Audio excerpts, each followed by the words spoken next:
Okay na yan. Ayoko na. Pero, Wala. alam natin, Wala. Tinataas natin si Nekati. pero alam natin, may nakuha na siya na gusto niya. Okay. Kasi mga take 25 na. Marami na. Yun nga yun ang magic talaga ni Direk Cathy. May hinahanap siya na hindi natin minsan nakikita.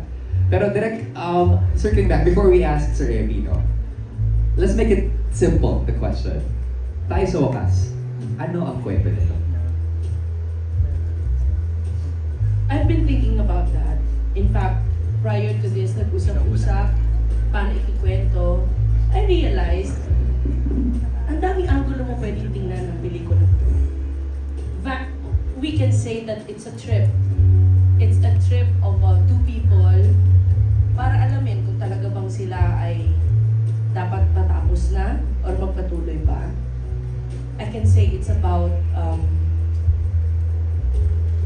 someone who wants to reach a dream.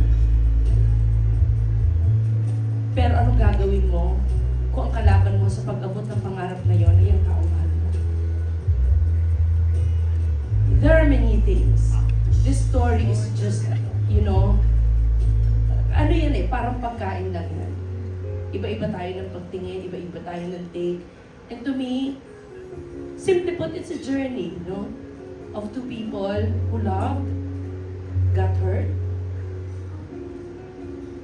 and eventually found themselves and found love again.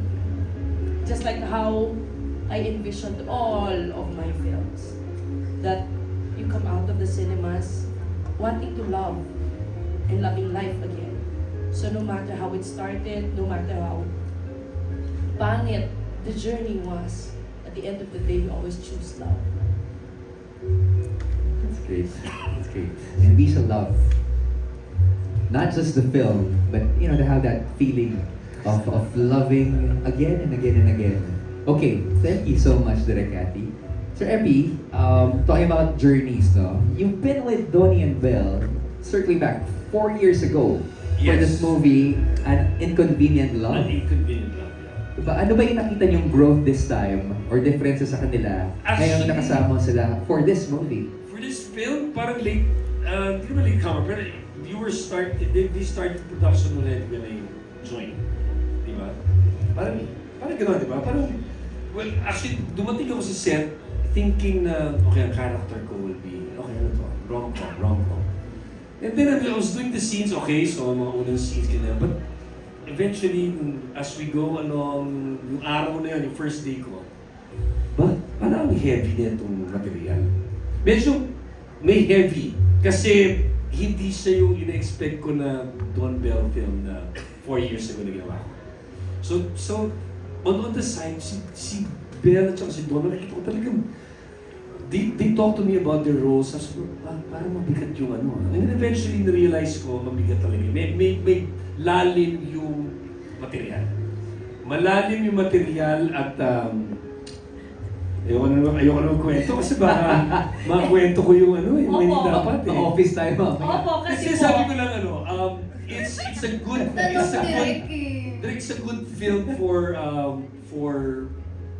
yung 7 years na pinagdaanan ng Don Bell Love Team. This is a good peak nung Don Bell. That's what I can say. And these two,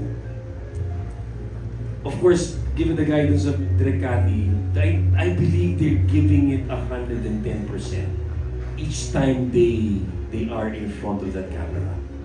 And I know that because even on the sideline, kung nawala yung kulit ng dalawa, mas on point sila with everything that they do. And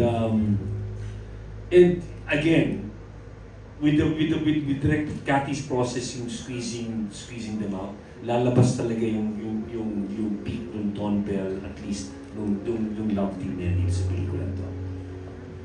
As for this film, no? Direk, may sinasabi ka, Direk, parang kinukontra mo. Direk. Kasi po may madaldal ditong bata. Direk, nagtanong po.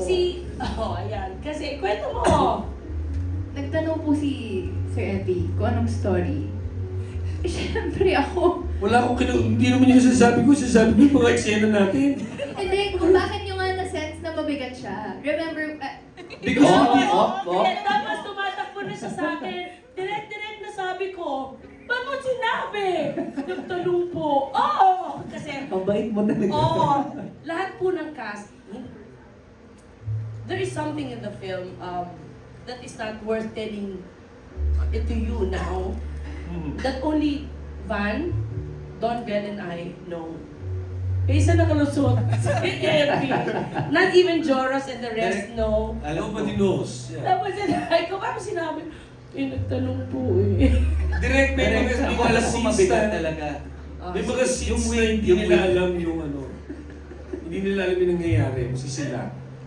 So, may mga ganon. So, marami kayo talagang i-expect sa pelikulang to. Dahil ako, nagugulat ako biglang, ibang script mo, ha?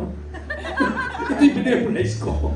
Welcome to my set! Ahatahin ka ni May Direk. secret ako na hindi nila alam. Okay. Ganon si Direk. Iba yung script niya, iba yung script ko, tapos mag-actions, lahat kami hindi naman nangyayari. Pero Eto lang, parang ha? kasi yun ang eksena. Ito lang gusto sabihin, galing pa kaming sagada.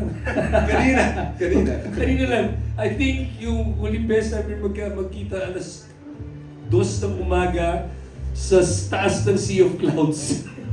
At ang ganda ng eksena namin ni Tony, and I will tell you, abangan yan. Basta yung eksena na yun, napaganda.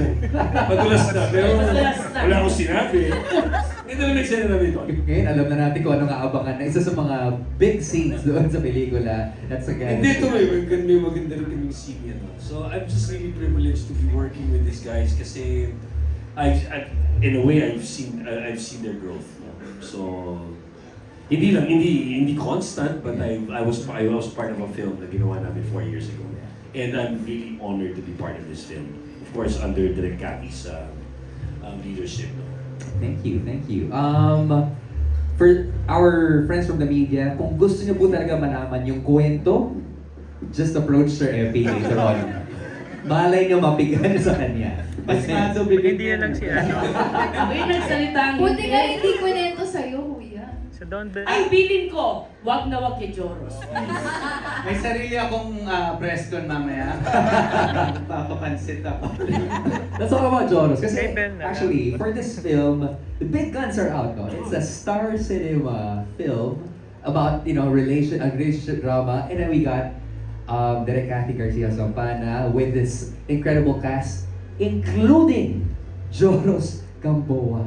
Okay, Joros, the question Anong is... ginagawa mo sa pelikula to? Ayun, ano yung trabaho? So you've played so many memorable supporting characters in